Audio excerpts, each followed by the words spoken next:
G, specific heat at constant volume. The first thing we'll consider is heat capacity.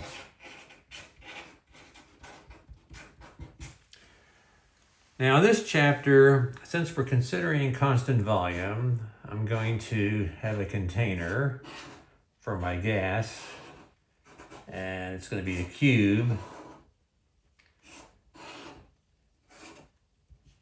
And we'll seal it shut. And here we're going to stick in a thermometer. All right, that's a thermometer, so to measure temperature. And here, to heat things up, we will have a candle to represent the heating. So we're going to have the temperature, we have the fixed volume, and we're going to have heat that we're going to put into the system, and then we're going to check to see how the temperature changes. Now, capital C is heat capacity. I'm going to put in some heat Q and then measure a change in temperature, delta T, and that'll be my heat capacity.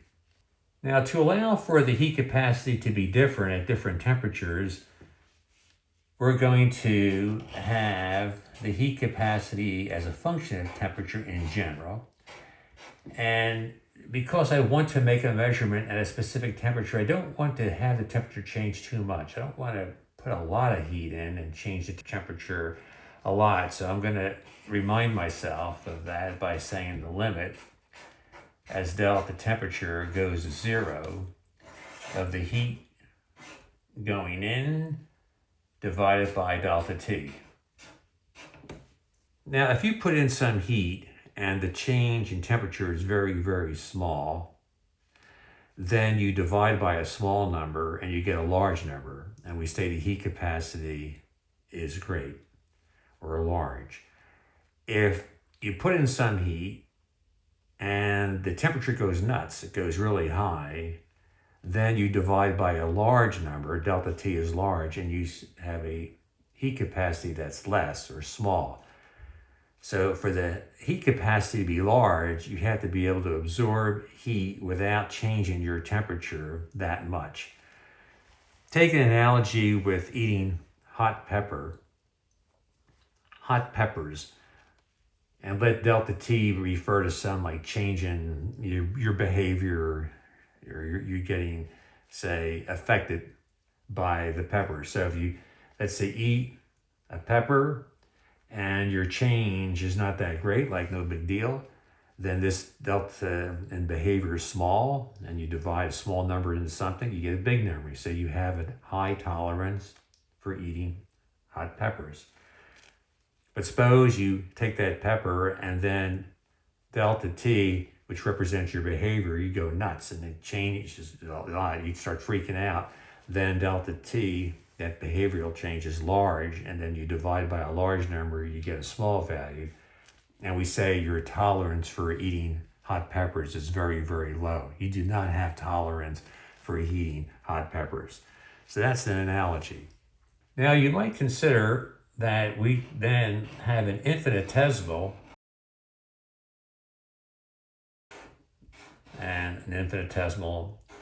change in temperature. Now notice I use that delta symbol for Q because we already talked about Q is not an exact differential, so you can't say dQ. So this looks like a broken derivative. Things aren't working here.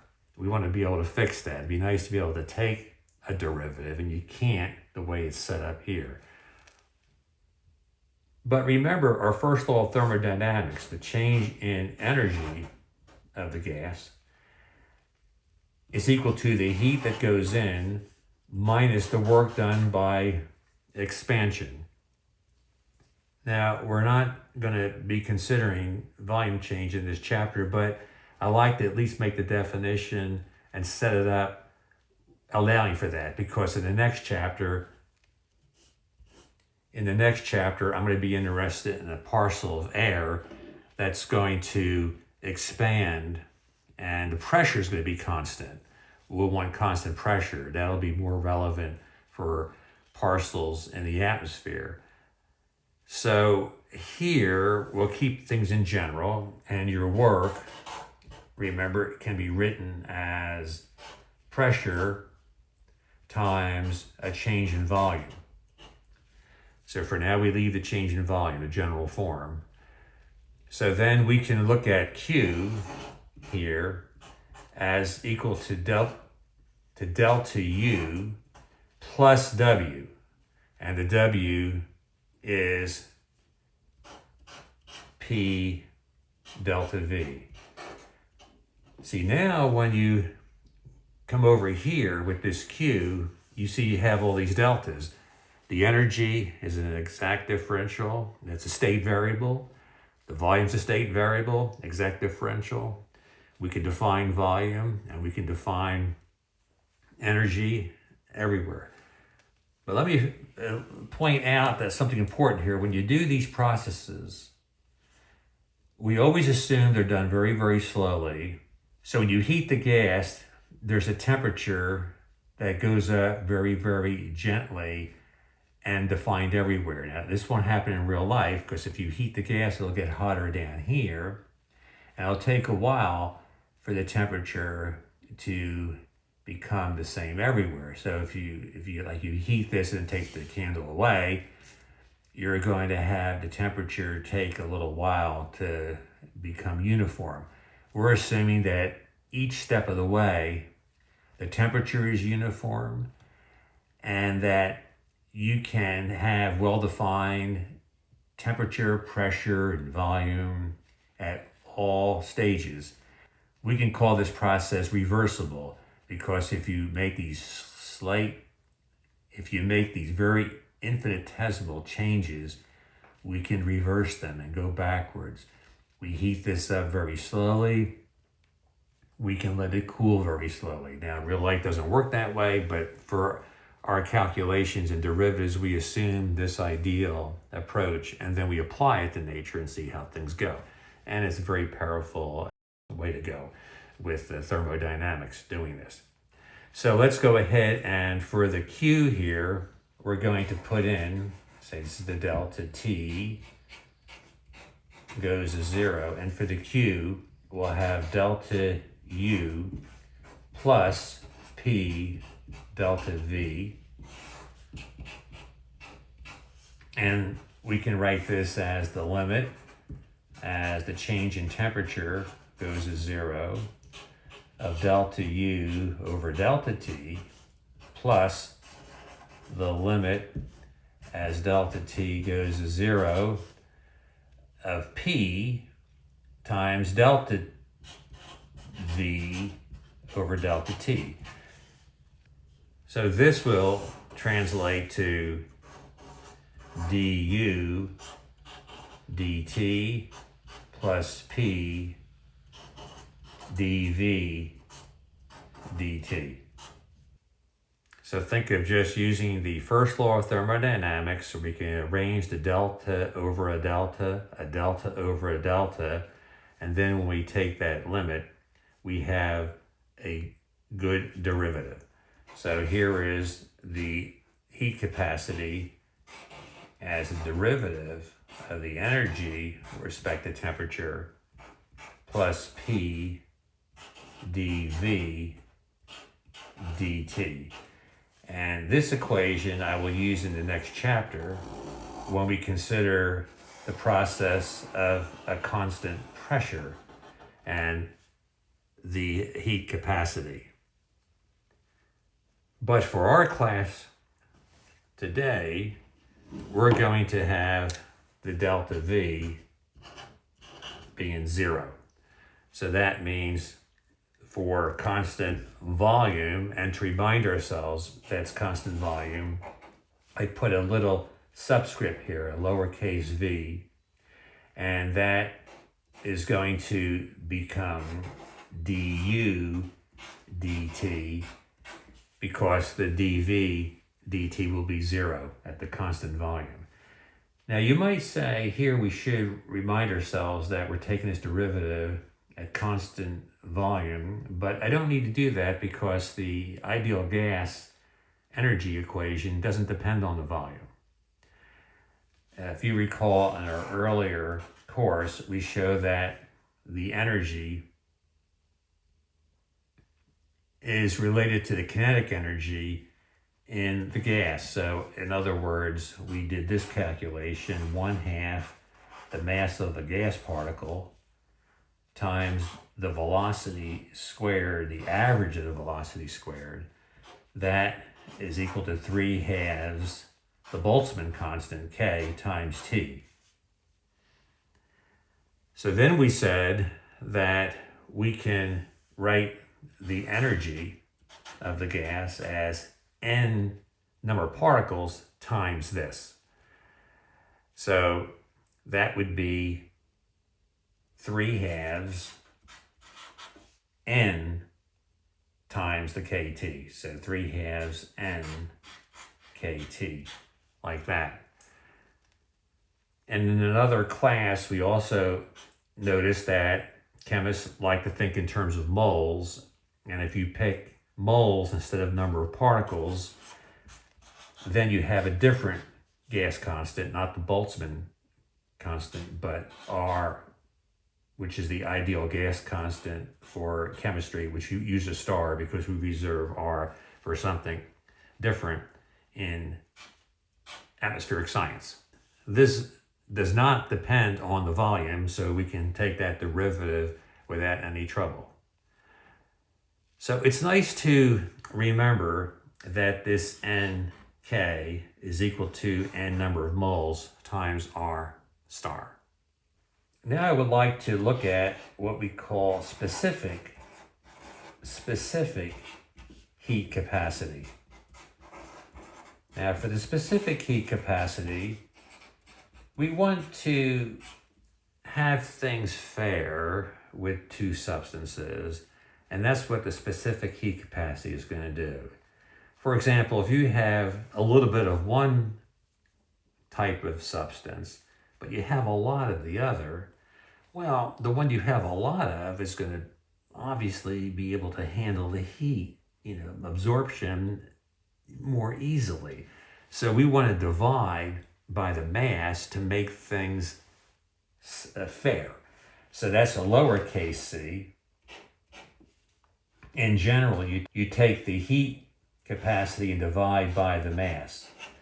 Now in this class, we're going to have constant volume, but in the next class, it'll be constant pressure.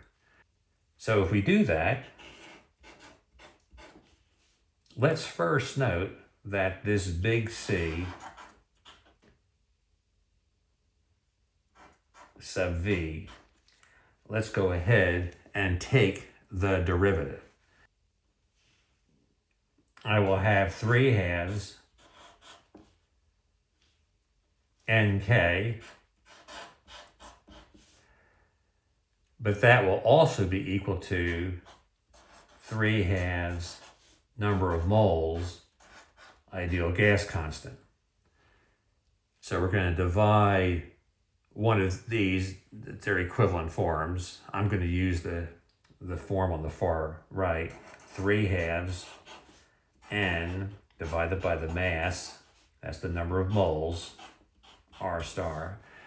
And then we know that if you take the mass and divide by the number of moles, you get the mass per mole, which is the molar mass. And in our course, we've been using capital M for the molar mass. So if you take the reverse, like we have here, we have the flip, we have N over M. They're reciprocal. This would be 1 over big N. So doing that, we get for the specific heat at constant volume, we get 3/2 R star over the molar mass, and this is what in meteorology we reserve R for. That's R. So 3/2 R is the specific heat at constant volume for an ideal gas. And that R depends on the gas, because remember that depends on the ideal gas constant in chemistry, which is a constant, doesn't depend on anything. But you divide by the mass, molar mass, then that's dependent on the gas. But chemists like to define the specific heat in terms of moles. They like to divide by moles. So what I'm going to do here is I'm going to add a little n for moles, and then this is going to be C divided by the number of moles. So for the specific heat at constant volume, I'm going to have a comma to n to remind us that we're doing the molar value here. And if we do that, well, if we come up to our formula here and divide by the number of moles, you're just going to have 3/2 R star. So this is 3/2 R star. So this is atmospheric science language, and this is chemistry. And a lot of times in physics, we'll use this one. The literatures can be confusing because they don't always put subscripts in the list speak of the specific heat capacity. And I tell you, or you're supposed to know from the context, but it's very hard to keep all this straight, especially when you have to go back and forth. So I got that N to remind us for moles. And if I don't have any N there, that means the standard one is you divide by the mass, specific heat.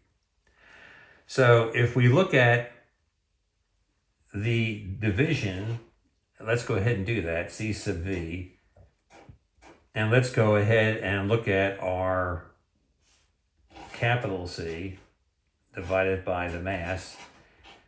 And remember, the capital C we could write as infinitesimal heat transfer.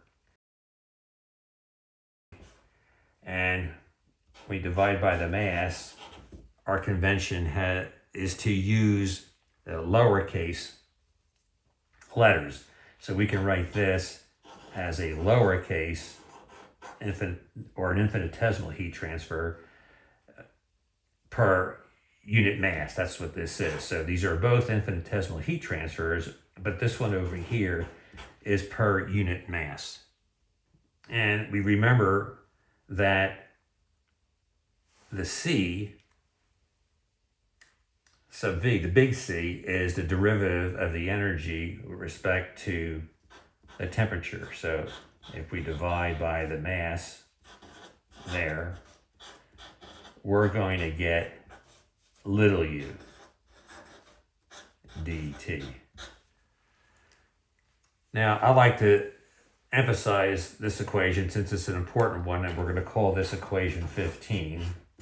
Equation 15 is going to be the specific heat at constant volume can be written as the infinitesimal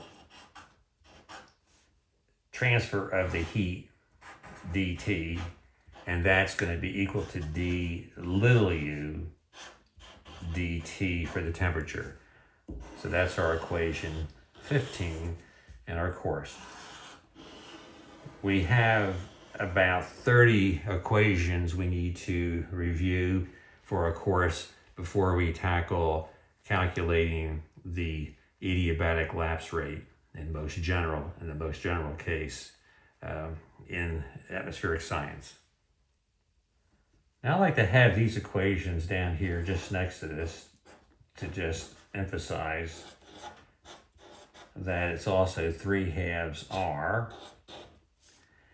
and it's also, if you consider the moles per mole, then CV per mole, just to include the chemist, 3/2 R star. So that's a nice summary of what we have done. And this is basically the chapter. But what I would like to do is do something extra in this chapter, and that is to show you since air is a diatomic molecule, we have to modify this formula that we had for energy for point particles. This has translational motion. It has X, Y, and Z motion. But with diatomic molecules, they can rotate and they can vibrate. There's other ways to absorb energy. So the story is not so simple when you apply this to air. So let's come over here and we'll write down air. And what I would like to do is do a plot. And this plot's going to be somewhat idealized, but it's going to be based on observation and experiment also. We're going to plot the temperature, and we're going to plot here. We'll use the specific heat at constant volume per mole. And that's going to be for the ideal gas, that is 3/2 R star. So I'm going to come here at 1/2 R star and do something. And this is R star. This will be 3/2 R star there. And then if I want to add 1 to that, I will go up to about here. And that's 5/2 R star. And if I do that again, I have 7/2 R star. I'm going to do dotted lines for these, the 3/2 and the 5/2 and the 7/2. And we could have the 1/2 in there, but we're going to see that when the temperature is low, we are going to get the 3/2 R star, and things are going to happen when you get the temperature larger and larger. Now, we're going to span a large range of temperatures here. So I'm going to start here with 10 Kelvin at this point, at the origin of the graph. And let's say over here around the middle, I'm going to have 300 kelvins. And because I would like to have a compressed scale, we're going to have a non-linear scale, the logarithmic scale. And the way you can think of the logarithmic scale is that when you make a step and another step, instead of adding like you do in a regular scale, you're going to multiply. So 10 times 30 gets me here. If I make another step like this, I'll have 30 times 300, which is 9,000. And in this way, we compress the temperatures into a smaller region to see the picture of the gas. And this is going to be for diatomic molecules.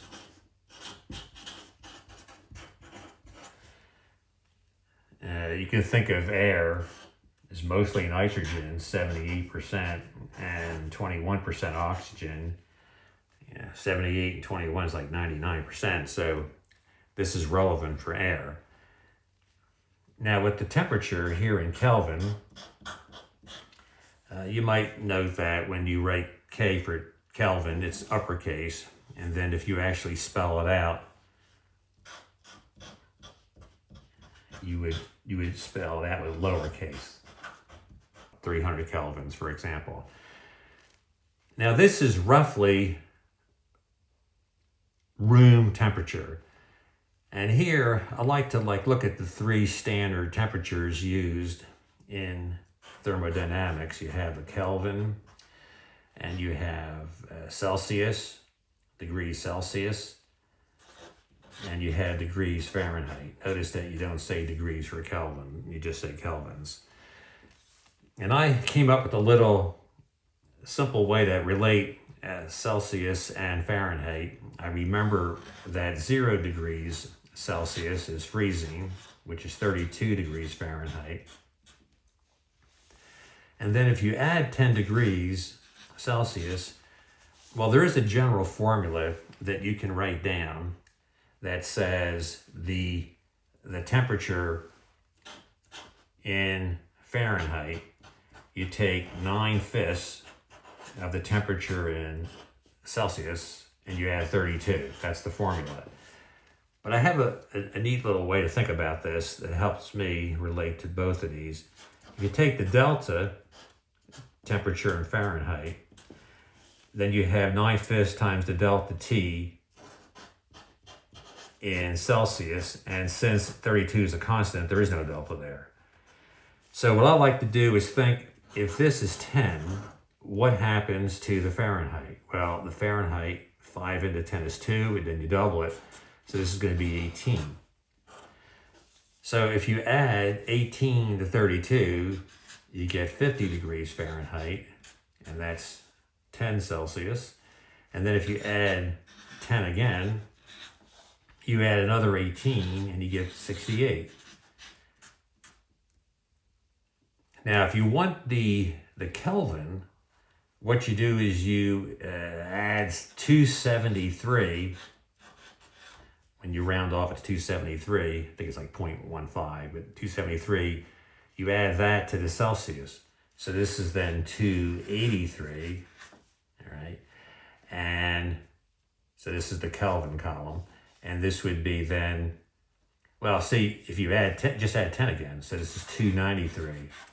So the change is the same. If you go delta Celsius, same as delta Kelvin.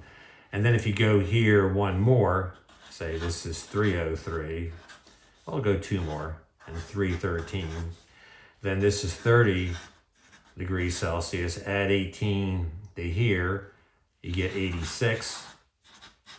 And if you add 10 here, you're up to 40. Add 18 here, you have 104 fever. Not good. So you can put down immediately what the 300 is in terms of Celsius, because it's just going to be 273 difference. So this would be here 20. If you subtract 273 from the 300, you would get 27 degrees Celsius. And see, that's this 7 degrees is like 2/3. It's pretty much 2/3 of the 10 degrees. So 2/3 of 18. And you're gonna basically add that to the 68, and that's going to be 12 on there. That's going to be about 80 degrees Fahrenheit. I think it's good to spend some time going back and forth here to get a good feel for these 3 temperatures. So this is about here 80 degrees Fahrenheit. So you find out that when you use experiment, and this is going to be an ideal plot, but it's based on experiment, that you start out with the 3 halves at the low temperatures, but then what happens is you start sliding up to 5 halves when you get to around the middle of this graph. And then if you go higher and higher, you start to slide up to the 7 halves. Like, man, what's going on here? So in other words, you have 3 halves, R star, 5 halves, R star, and then 7 halves, R star. And the way we explain this is that, well, you start off down here, you have just translation. So the energy of the ideal gas would be 3 halves N R star T, or 3 halves and the number of particles KT. Remember that N R star is equal to the number of particles times K. I think it's useful to remember this formula we had earlier when you focus on one particle. 1/2 the mass times the average velocity squared is 3 halves KT. So you can think of 3 degrees of freedom. You move in the X, Y, and Z direction. So you have a 1/2 m naught. If we write this out, we have a Vx squared plus a 1/2 m naught vy squared plus a 1/2 m naught vz squared. And now always be careful. You always should be careful when you have velocity squares and things. So what I'm going to do here is write down this velocity squared average as the sum of the velocity squares divided by the number of particles. Now I can write down for the velocity squared, this is vx squared plus a vy squared plus a vz squared. And since I'm summing those up and dividing by n, I have the sum of the velocity squares in the x direction divided by n plus the velocity in the y direction divided by the n, the sum, plus the sum of the z squared n. And now I say this is the average of the velocity squared in the x direction, and this is true for the for the y, and then this is true here, so you put a z. So what we like to do is then say each of these, in other words, 1/2 mvx squared average, that gets you 1/2 kt. And then the 1/2 mvy squared average gets you at 1/2 kt.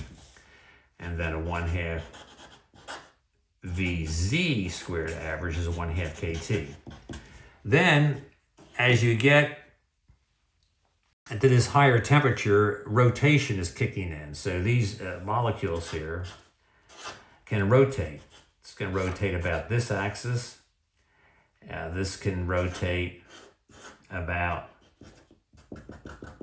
this axis. And it also can rotate about this axis defined by like a dumbbell here. But see, this doesn't have much energy because the mass hugs the axis. Here, if think of this moving around, it can do damage, it can hit you. We don't want to get hit. And this same here, but this one's going to not be so much energy. It's going to be very, very small. We're going to neglect that. And there's an analogy with rotation that this is 1/2 the moment of inertia about an axis, and then you have the angular velocity squared. So you're going to have, let's say this is the z one. See, that would be negligible. So we'll have the 1/2, say, x and the y. This would be x. This would be y. So you pick up a 1/2 kt for these other ways to absorb heat. It goes into the rotation. So that takes you from 3/2. When you add a 1/2 and a 1/2, you're going to go from 3/2 to 4/2 to 5/2, and that gets you there. Notice these are all quadratic in something. You have the quadratic, you have the square for the velocity components and square for the angular velocity components. So when we get up to the very high temperatures, we have vibration. Think of the diatomic molecule as having a spring connecting the two atoms. Say this is nitrogen, a nitrogen molecule. This would be a nitrogen atom and a nitrogen atom. And as the vibration goes, these would move in and out like this, and they'd have kinetic energy and potential energy. If you stretch a spring, you get potential energy. There are two absorbing modes of energy, the kinetic and the potential, and that would allow for an extra 1/2 kt for the potential energy and a 1/2 kt for the kinetic. And when you translate that to the R star here, the specific molar heat, then you are looking at adding another 1/2 R star and another 1/2 R star, one for each of those two energy modes of absorption. So that will take 5/2 to 6/2 to 7/2. Now the idea of letting each degree of freedom here, if you look at the simple case with translation, letting each equal 1/2 kt, that is known as the equipartition theorem, where you have 1/2 kT for each of these modes of absorbing energy. And notice that they're quadratic forms that we mentioned earlier. The velocity is square, and potential energy, you have a square. And you can think of more complicated molecules that are not simply like two connected with some bonding, but say molecules that are like flat or in 3 dimensions. It can be really complicated and have different ways of absorbing energy, different vibrational modes.